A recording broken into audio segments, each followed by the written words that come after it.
Hello everyone, in this video I'm going to show you on how to get Spider Gauntlet in Geometry Dash.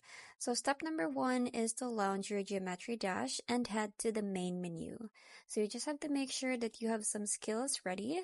So gauntlets are challenging, so make sure that you ready yourself. Next step is from the main menu, click on the Gauntlets section, and from here you will see multiple gauntlet options including fire, ice, poison, shadow, and more. So you can find and select the Spider Gauntlet from here.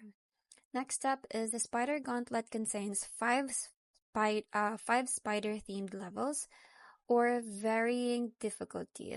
So you must complete all the 5 levels to earn the gauntlet rewards.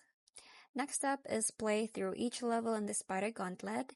So these feature heavy spider mode gameplay. So make sure that you practice. So just practice makes perfect, so don't give up. And lastly is after completing all the 5 levels, you will unlock the exclusive Spider Gauntlet reward.